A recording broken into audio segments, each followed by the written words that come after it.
Okay, we're up to Daf Tes Vavam and Beis,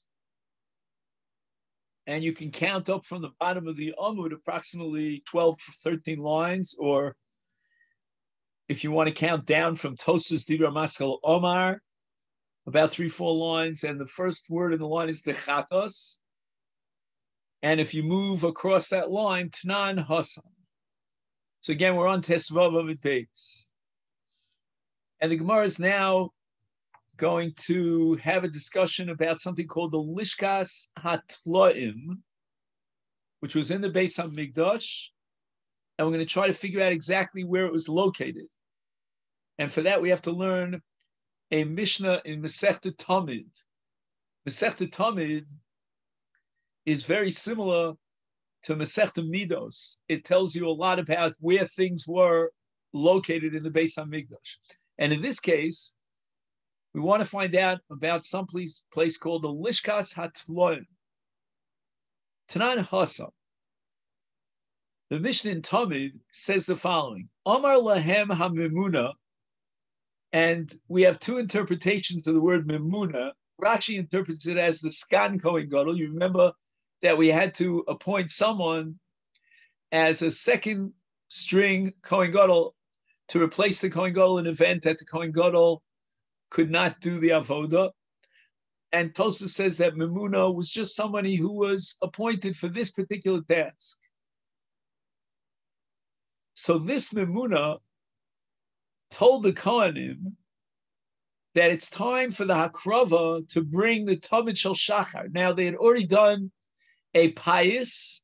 They took a lottery, and they determined by lottery who would be in charge of the avoda of the Tamid Shel Shachar. So now the Memuna, after checking the results of the lottery, he notifies the Kohanim, and now it's time to be makriv the Tamid Shel Shachar. So what does he tell them? We need a lamb.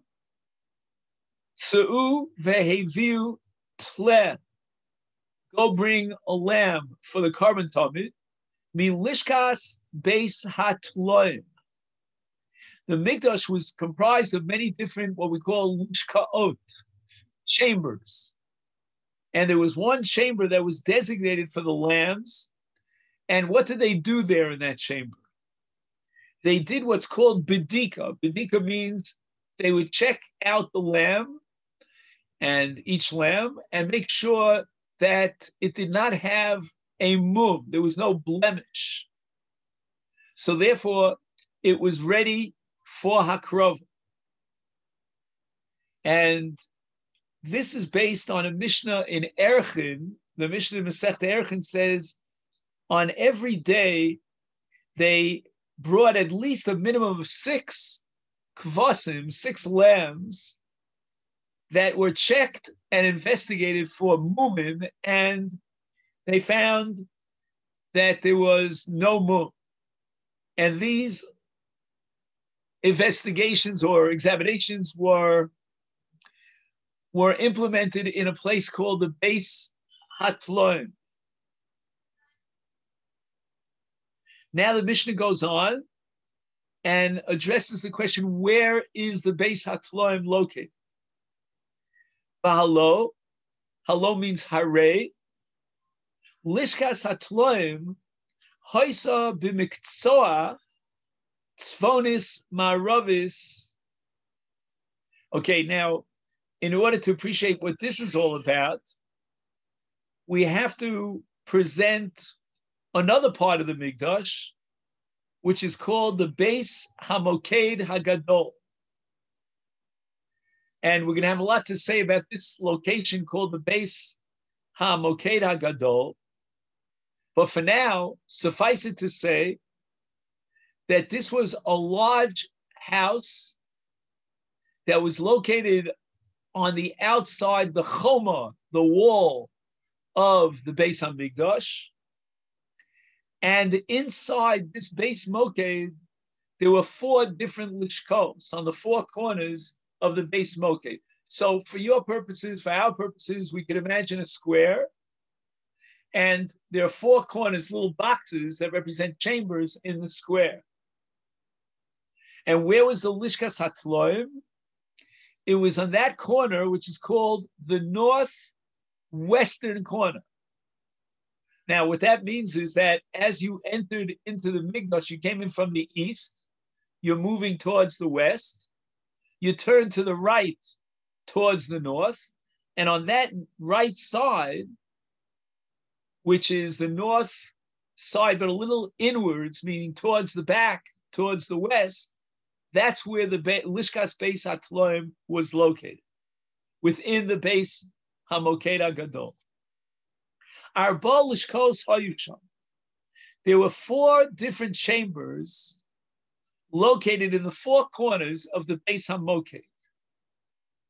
And each one of these chambers opened up into the Beis HaMoked.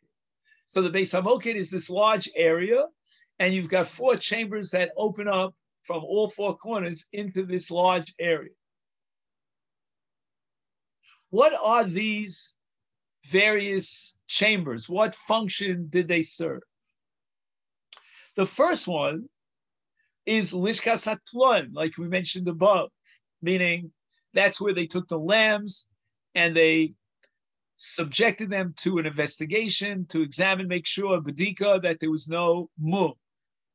Achas, Lishkas HaChosamos. Now, what is the Lishkas HaChosamos? The word I would use to explain Chosamos, just see if I could, I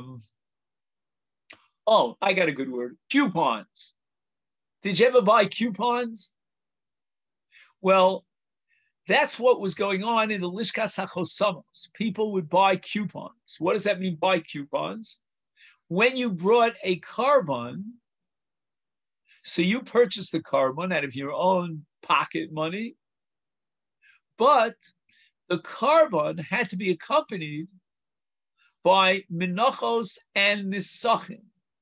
The menachos were made of soles, of refined flour, and the nisachim came from shemen, from oil.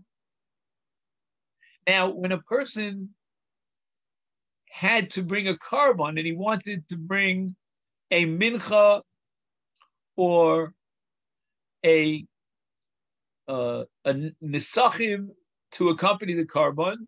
Now, again, nisachim are made of actually one of 2 things, either shemen or yain.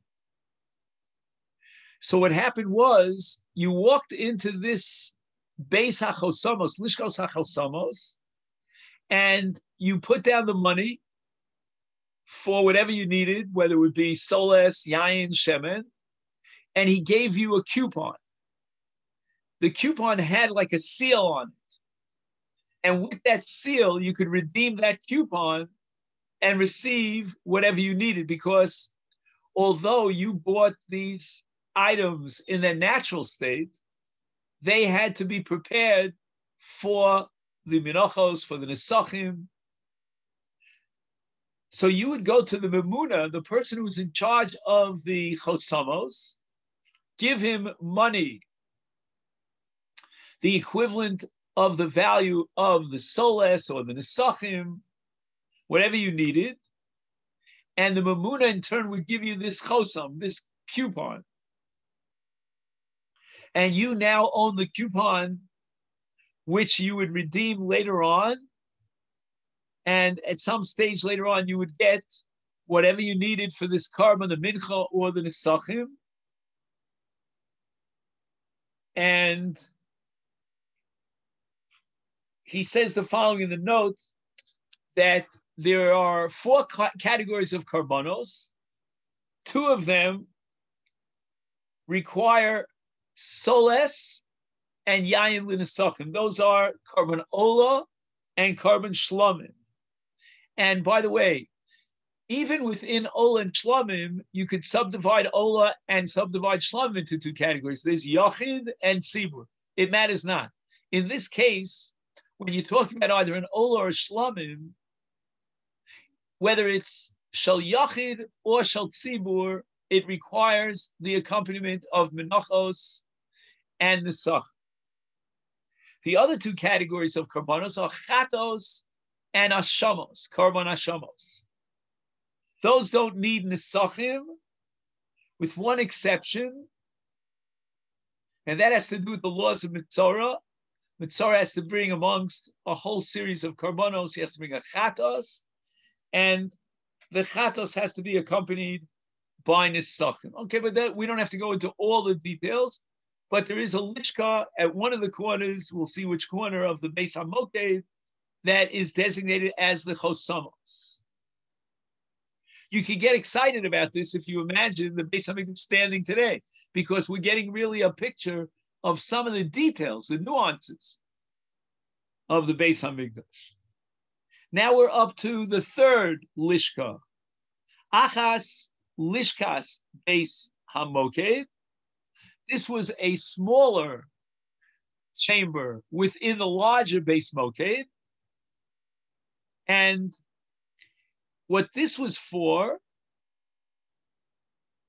was to heat up wood so that the Kohanim who were walking barefoot on the Ritzvas HaZorah would be able to warm up their feet. And the fourth lishka, achas lishka sha'osim ba lechem haponim. So this was a bakery chamber that was made and designated to bake the lechem haponim, which, as you know, were 12 breads that had to be replaced from one Shabbos to the next. And the lishka was dedicated by a family by the name of Garmo. So they call this by another name also, they called it Lishkas Beis Garmo. And that's where they prepared the lechem haponim for the shulchan. Now, in my Gemara, I have a small diagram here. And just one second. Actually, I have a few diagrams here.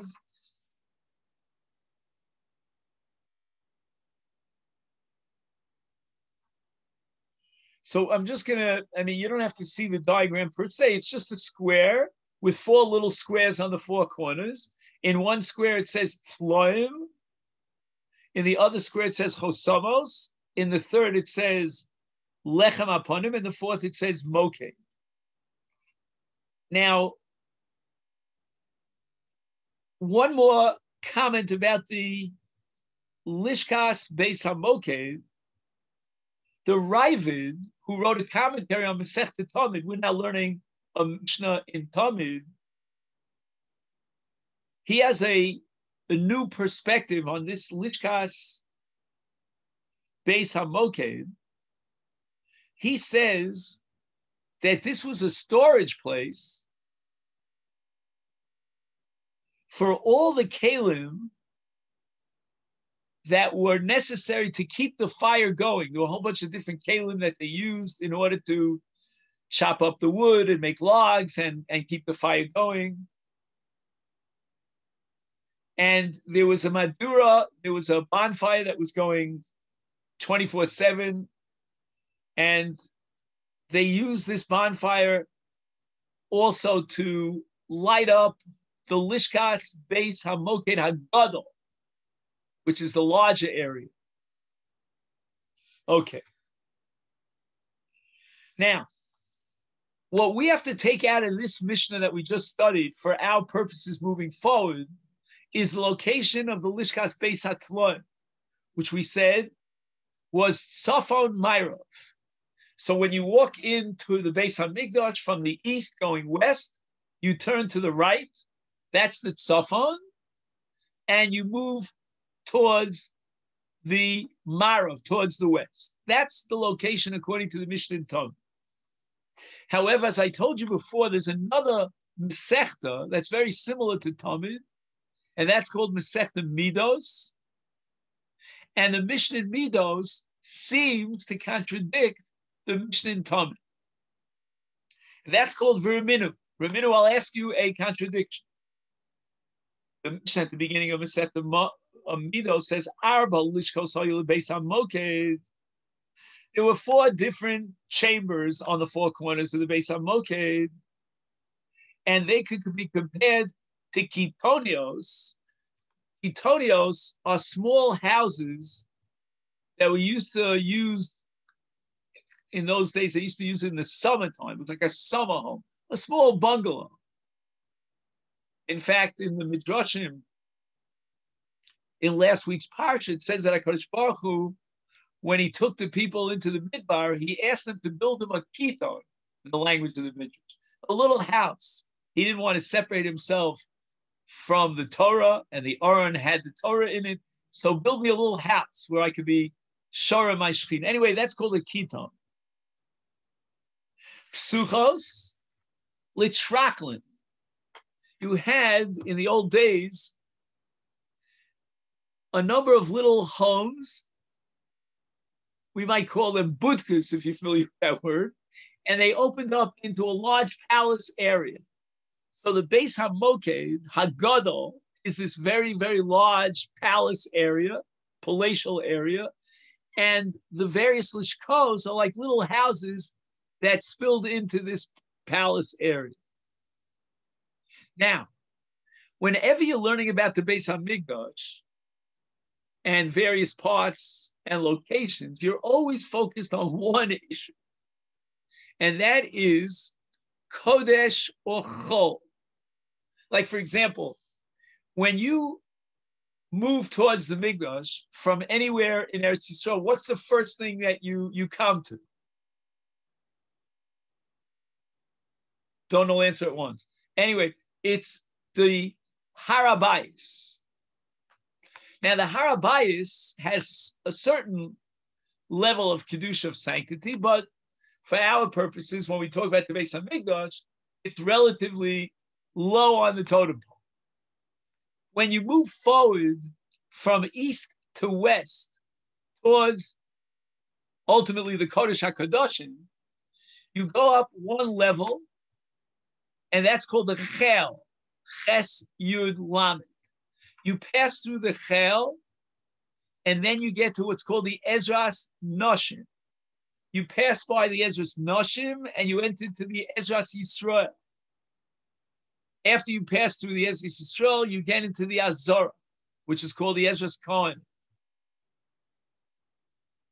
Now, the Ezras Kohanim, or the Azorah as we know it for short, is sharply contrasted with all the other introductory areas. Because relative to the Azorah, all the other areas, whether it's the Chel and the Ezras Noshim and the Ezras Yisrael, they are Chol. When do we get to Kodesh? When we enter into the Azorah. For example, a Tameh, if he enters into the Azorah, he's Chayiv Kares, very severe punishment, because the Azorah is Kodesh.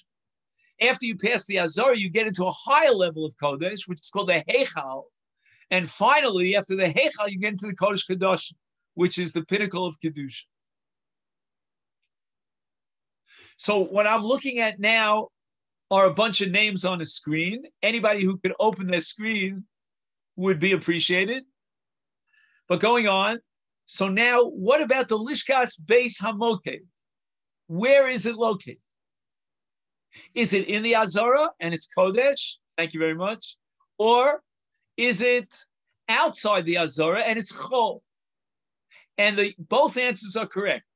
It's Chetzio BaKodesh and Chetzio BaChol.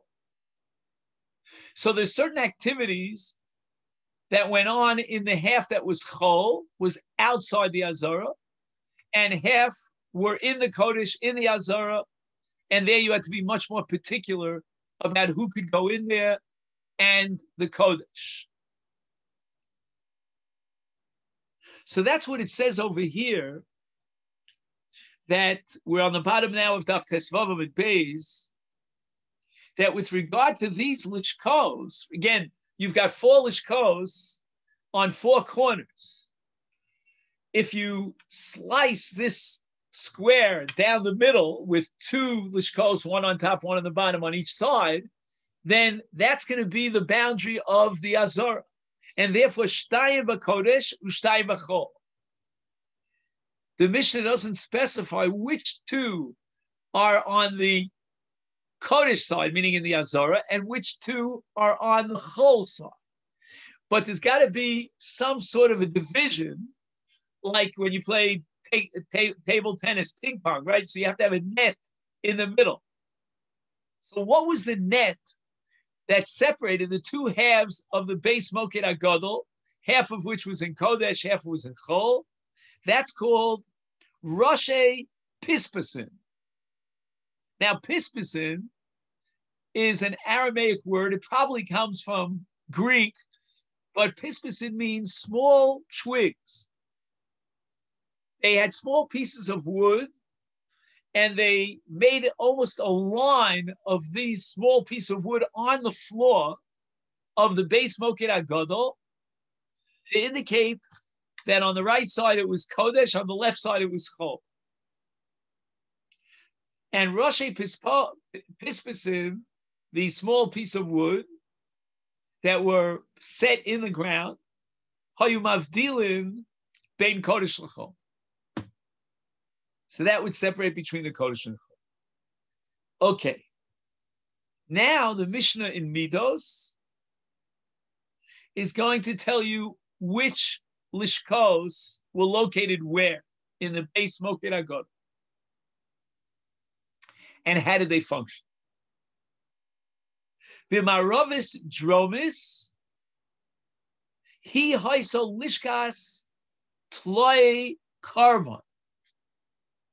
The chamber which was designated to check the lambs for the karbanos, and especially for the carbon tamid, make sure that it was free of any blemish, was located in the Maravis Dromis. Now look at that. We just said, based on the Mishnah Midos that we learned, that the Lishkas HaTloim was located in the Tzfonis Maravis. Tzfonis Maravis and Dromis Maravis are on two different sides of the base Moked Gadol. So, for example, if you're looking at the diagram of the first Mishnah that we learned, the Mishnah in Tamid, so what you're going from Mizrach to Mairav, and on the right side, which is Safon, when you hit the west, so you're in the western corner, so that if this is your square, you're talking about, we could call it the upper right square. That's called Sfonis Maravis. If you're talking about Dromis Maravis, which is the location of the Beis HaTloim, according to the Mishnah in Midos, not the Mishnah in Talmud, then you're talking about the southwestern side. The southwestern side is on the other side, which would mean that in your square, instead of the northwestern side, you're on the southwestern side, which is the side that you immediately come into when you turn to the right. And now we turn to Daf Tes Zayin Amud Aleph. The Mishnah in Midos now tells us about not the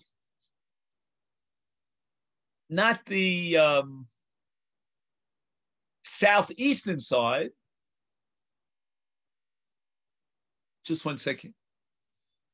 Just get this again. So we turn to the right for the Lishkas HaTloim, according to the Mishnah Midos, and that was the southwestern side. Now we're going to look to the southeastern side, which means towards the left. And what's there? He lishka sheyosim bo lechem apon. That's where they baked the lechem apon.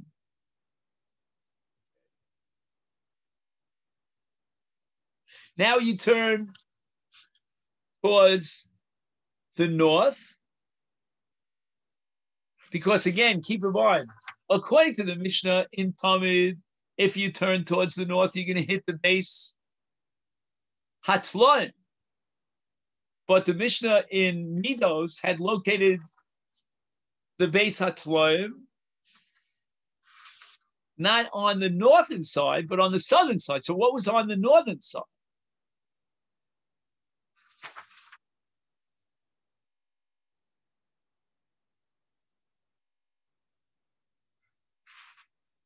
Gonzu beis chashmonoi avnei mizbeach sheshiktzum malchei Yovan. This is almost like a Hanukkah story. When the Greeks defiled the Beis Hamikdash, they took the stones of the Beis Hamikdash and they used them for idol worship.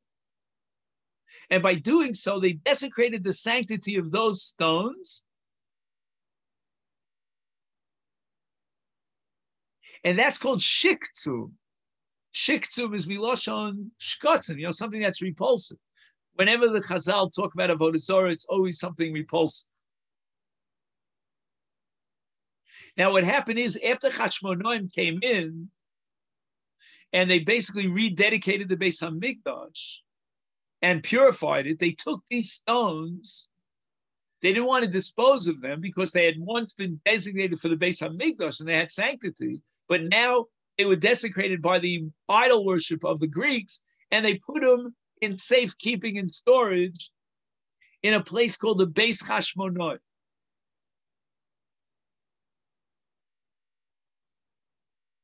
Now we're up to the northwestern side. Ba Yardim LeBeis HaTvila. That chamber had inside a pathway that led to the mikveh. Now, who went to the mikveh there? This is not the mikveh that was designated for the Kohen Gadol, but rather for a Kohen, a regular Kohen who had Keri. He had some sort of an emission.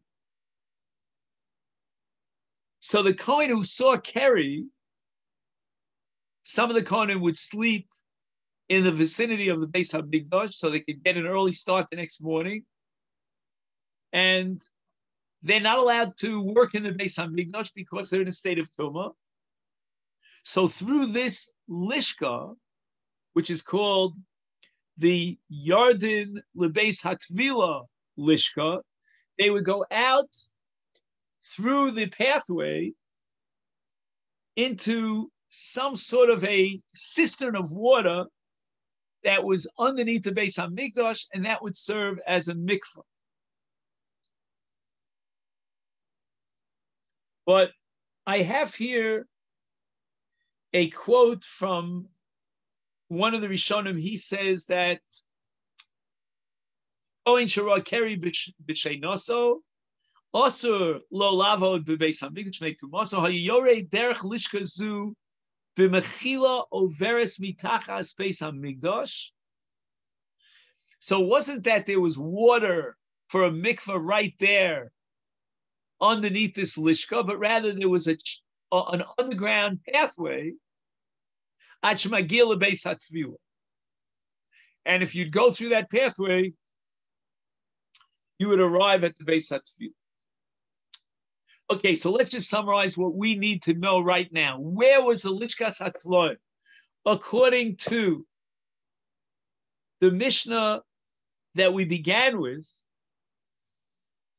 which is the Mishnah in Masechet Yoma, the Lishka is on the Keren, it's on the angle, the corner, Ma'aravis Tzfonis.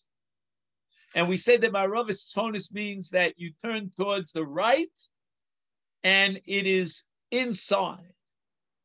According to the Mishnah in Midos, the Lishkas HaTloim is on the Keren, Ma'aravis Drom. So instead of turning to the right when you come in from the Mizrach, you turn towards the left. That means towards the Darom instead of the Safon. Amar Rav Huna, Man de Tani Midos, Rabbi Eliezer ben Yaakovi. Now, this statement of Rav Huna perhaps gives us an insight as to why we're learning this whole sugya here in Masechet Yoma. Nothing that we learned tonight has anything to do with the avodas Kohen Gadol on Yom Kippurim. But you may recall that in the last sugya that we learned, there was a discussion about somebody by the name of Rabbi Shimon Ish HaMitzpah. And we tried to attribute a whole bunch of Mishnayos to this Rabbi Shimon. And that was the Mishnayos in Masechet Tamid. Now we're talking about who authored Masechet Midos. That's I think the overlap. And the answer is, says Rav Huna, it was Rabbi Eliezer ben Yaakov. And what that means is that every time we see a Mishnah in Midos and a name is not mentioned, it's an anonymous Mishnah, we attribute it to Rabbi Eliezer ben Yaakov. And he's of the opinion in the Mishnah in Midos that we began with, that the Lishkas HaTloim is in the northwestern side. Keren Maravis Tzfonis. Now, the rest of the sugya that we're going to start tonight and finish in a week, because it's a long sugya, is going to try to explain what led Rav Huna to that conclusion that Masechet Midos was authored by Rabbi Eliezer ben Yaakov. Maybe I'm going too far when I say authored, but I don't think it was necessarily authored. It was authored by or edited by Rabbi Yehuda Nasi, but it was based on the writings or the teachings of Rabbi Eliezer ben Yaakov. Where did Rav Huna, how did he come to that conclusion? Okay, so for this, we're going to have to learn a Mishnah in Masechet Midos. We've already studied one Mishnah in Masechet Midos, and now we're studying another Mishnah in Midos. Just give me 1 second. Right. So again,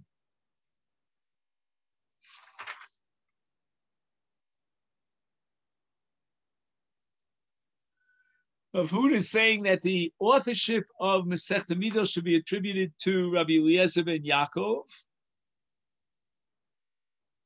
And who authored Masechet Tamid, we don't know. Rav Huna doesn't give us a clue. Some other Tana.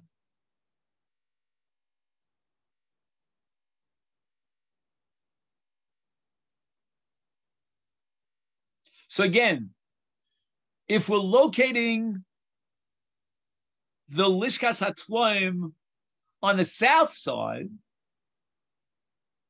then we're talking about the Mishnah in Masechet Midos. That's the second Mishnah that we studied. First Mishnah on the north side. And that's going to reflect the opinion of Rabbi Eliezer ben Yaakov, because he is the author of the Mishnayos in Midos. Esnan, we learned in the Mishnah Midos.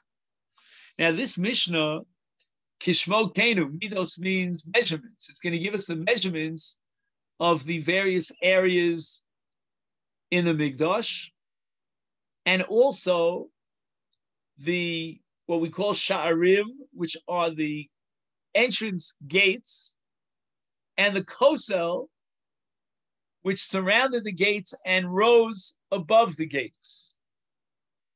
So we start with Ezras Noshim. Now, as I told you before, the Ezras Noshim is relatively low on the totem pole in terms of Kedusha. It's one step above the Chel, but it's not at the level of the Ezras Yisrael. So the women folk could go into the Ezras Noshim, the men folk went into the Ezras Anoshim, but they weren't allowed into the Ezras Kohanim, except for in a case where they had to bring their karbonos. And then from the Ezras Kohanim, we went up to the Ezras Hamigdash, meaning the real Azor. The Ezras Kohanim is actually part of it's the entranceway into the Azor. So the Ezras Noshim was a very large area. It was a perfect square. And if you measured it from east to west, which is called the length, because again, length means that you're moving towards the Kodesh HaKadoshim, it was 135 amos. If you're measuring it from right to left, Safon to Darom, then once again, it's 135 amos, a perfect square. That's the Ezras Nosh.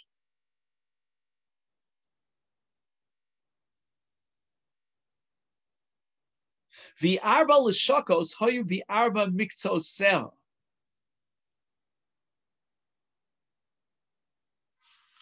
Okay, now we have another case, not to be confused with the Beis Moked, the Beis Moked Gadol, which also was divided up into four corners with four lishkos. But now we're talking about the Ezras Noshim.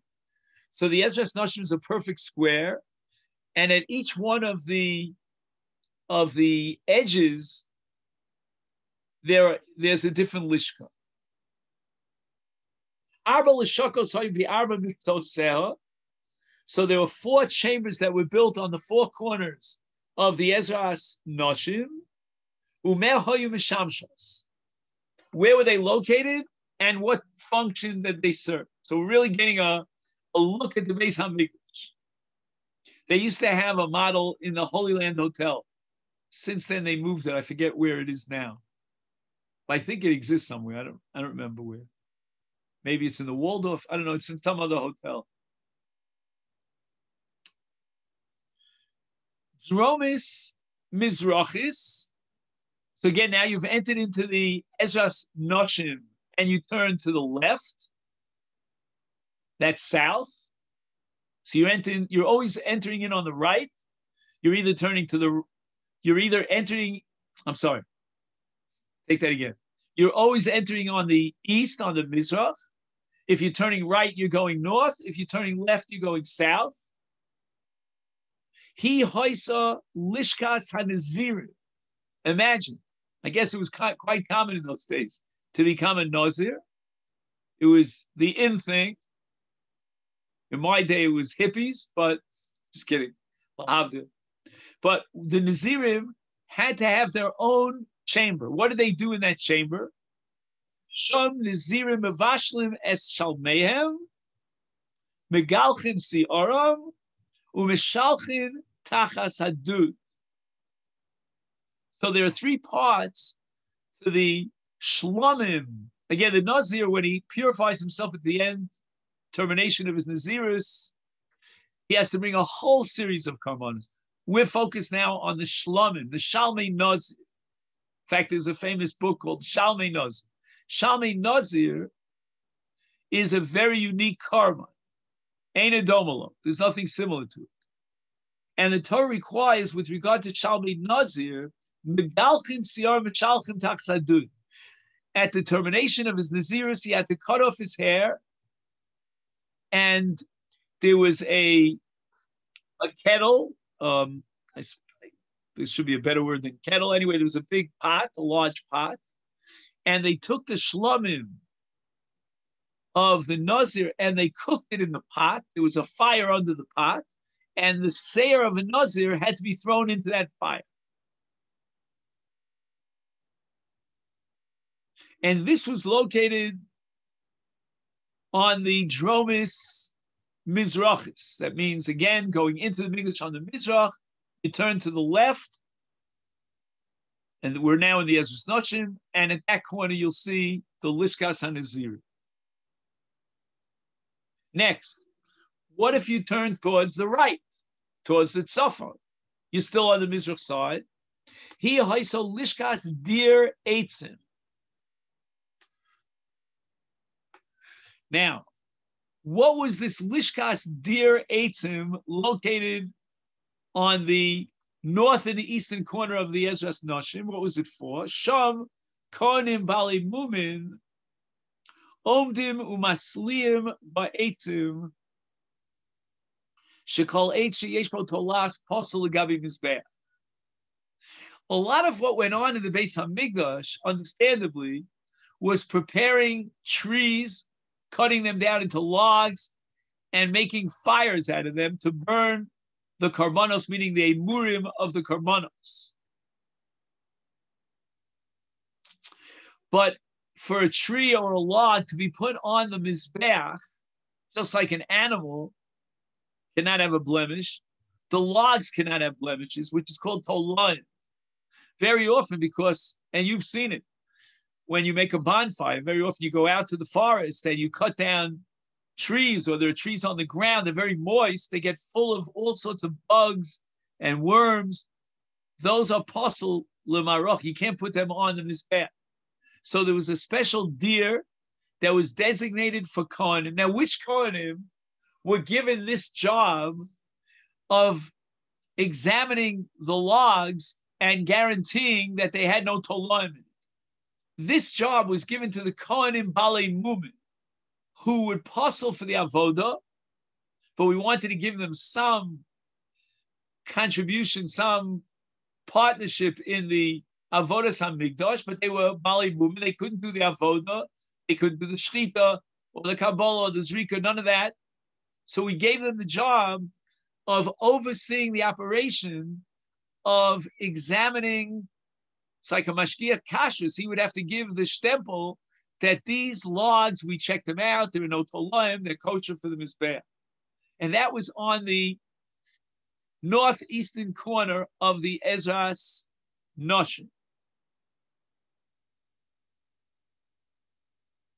Kol eitz sheyesh bo tolas posel legabi mizbeach. Okay, now we are on the north side, which means we went in on the east and we turned right to the north side. And now we are going up the northern section, the northern flank, if you will, of the Ezras Noshim until we get to what's called the Marav. Because again, as long as we're moving up, we're always moving towards the west. We entered into the east and now we're going west. So we're now on the northwestern corner of the Ezras Noshim. He haisal lishkas hamitzoroim. Now, what we mean by mitzoroim is at the end of the process of tzaras, when they're fully healed from this dermatological, pathological phenomenon called tzaras, now they need a process of tara in which they have to bring their karbanos. They also have to be tovel, they need tvila. And ultimately, what we're going to allow them is to stand at the entranceway into the Azara, and we do what's called Matan Bahonos. And what that is all about is the Asham, which is one of the three karbanos that a mitzvah has to bring during his purification process. The dam of the Asham has to be placed on his Bahonos Yada Viragla. So although he's not pure, so he can't enter into the Azara, but they allowed him to put his fingers and later on his toes into the Azara because he's really standing outside the Azara. So there was a special lishka, a special chamber for the Mitzorayim, and they would enter into this chamber after they had cured themselves of tzaras, and they did a tefillah in the mikveh, and then we had the matan bohen yada varag, which took place in the standing of the Ezras Yisrael, but pushing their thumbs and their toes into the Azar. Okay, now we're left with the fourth corner of the Ezras Noshim, and that's Maravis Dromis. So again, you're now on the western side. You were walking up the northern plank. You got to the western point where the west met the north. You turn now to the left, and you get to the west where you're about to turn left to go down to the southern flank. So that's the north, the the southwestern corner. And Omer Rabbi Eliezer ben Yaakov shachachti ma hoysam shameshes. I'm not sure what was the chamber on the southwestern corner. What function did it have? So Abba Shaul he stimulates the memory of Rabbi Eliezer ben Yaakov. Ba hayunostim yayin v'shemen. That's where they kept the wine and the oil for the sachim. They also kept there the oil that they designated for the menorah.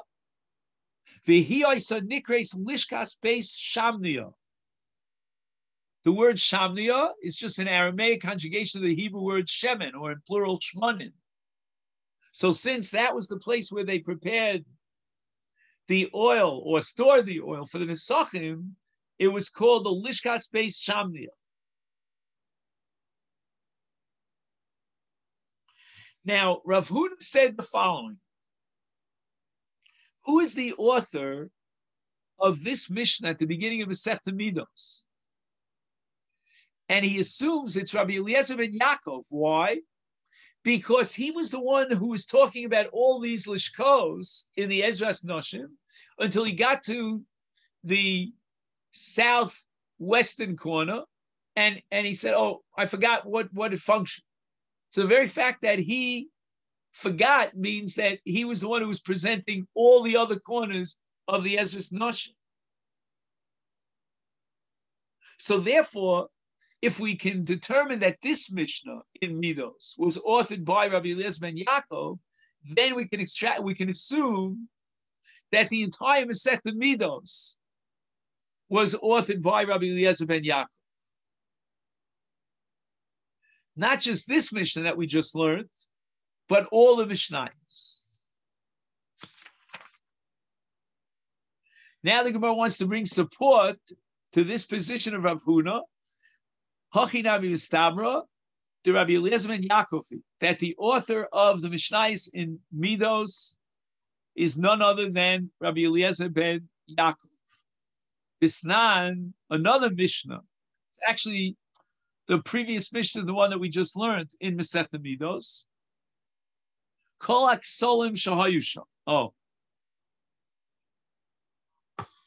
Okay. I was hoping life would get a little easier, but it actually gets a little bit more complicated. But let me just say by introduction to this Mishnah in Midos that the Harabayis and the Mokom HaMikdash, leading from east to west, culminating in the Kodesh Kadoshim, was on an incline. It was not a flat plateau. And we're going to see that going from one section of the Beis HaMikdash to the other was a climb. And they actually built beautiful staircases, very sophisticated architecture, round staircases. And you would climb these stairs to get from one lower level to the next higher level. So it's interesting. In terms of a mashal and nimshal, we're talking about going to a high level of kedusha, and at the same time, physically in the physical universe, we're really climbing from one level to the next. Now, each area in the Harabayis was designated by a kosel that surrounded that area. We talked today about the kosel, but there were many, many ksolim on the Harabayis. Sometimes they're called ksolim, sometimes they're called chomos. What's common to all these ksolim minus 1, which we'll get to, is Hayu Gvoim. They were very, very tall. How tall were they? Well, the Sha'arim, the gateways, were 20 amos high. And above the gateways, the Ksolim was much, much higher. We're not exactly sure how high it is. According to one tradition, each kosel was at least 40 amos high. And there's a tradition that's brought down in a sefer called Seder Adoros that a certain guy testified about the Ksolim on the Har Bayis that it was 70 amma high. We don't know how high they were. What we do know is that the Sha'arim, the gateways, were 20 amas high. There was one exception to the rule. Chutz mikosel mizrachi. So there was a choma that surrounded the entire Har Bayis, and on the eastern side, that kosel had to be lower than all the other. I shouldn't say that kosel, because the kosel around the Har Bayis was very tall. As we said, it might be 40 amos high, 70 amos high, but with the exception to the Mizrach side. And obviously the Mizrach side is where you enter into the Har Bayis. There, the kosel had to be lowered down. Now, why is this? Now, for this, to unravel this mystery about the eastern kosel of the Har Bayis and why it was lower than the rest of the kosel on the east, on the south, north, and west, why the eastern side? So for this, we have to learn a little bit about Para Aduma. Now, I haven't learned Masechet Para Aduma, Para, in a long, long time. I'm not going to tell you exactly how long. But the last time I learned Para, I was in a fetal stage, if you follow what I mean, when the Malach was teaching it to me. So since then, they gave me a little bang and I forgot it all. What happens in Masechta Para? Now, there's a certain Kohen who we referred to in the first Mishnah of Masechet Yoma, who is designated for Sreifas HaPara. He had to burn the Para Aduma. And there was another Kohen who had to do Hazah of the Dam of the Para. Now, the location of this ritual is less significant than the following fact, which is critical. When the Kohen did the Hazah of the Dam HaPara somewhere on the Har Bayis, and specifically on the eastern side, because that's where you enter into the Har Bayis, he had to have a bird's eye view of the Heichal itself, which means that he would have to see through the area that separated the Har Bayis from the Chel from the Ezras Noshim from the Ezras Yisrael from the Azara, and the Azara leading up to the Heichal. There had to be a beeline through his vision that would go straight to the Heichal. This is all based on the parsha, on the psukim. But the problem is that Har Bayis, as we said, is in an incline, and it climbs up. So if you were to put a very tall sha'ar, then standing, as it were, on a lower point, because again, the Har Bayis is lower in its eastern entrance vis-a-vis the Heichal, which is all the way on top. We'll see exactly how many amos you had to climb, the various staircases that you had to climb to reach the Heichal. He would not be able to get a direct vision of the Heichal if there was a sha'ar that was very tall and blocked his vision. And therefore, in that area of the Mizrach, entering into the Arbayis, they had to have a lower shar that would give him the ability to see all the way to the Hech. And the engineering or the physics of it, we're going to try to learn now. I just want to see what time it is, so we don't have that much time, but let's just get a flavor for the next 5 minutes. It says the following, Chutz mi kosel mizrachi. We're now on the top of Daf Tezayin and Aleph. So we're talking about the eastern wall of the Chomas Harabayis. Vidarko nichnosim laharabayis. Right, that's the side through which they entered into the Arbayis. Through the Arbayis, they reached the Chel, from the Chel to the Ezras Noshim, from the Ezras Noshim to the Azora. Also, Kosel Hayed Nomuch, that wall on the eastern side of the Arbayis wall was lower. Why? Shakoin Asori Vesapora, the Kohen who burns the Parah, Paraduma. Omeid Bahara Mishcha. Har Mishcha is another word for Harazesim.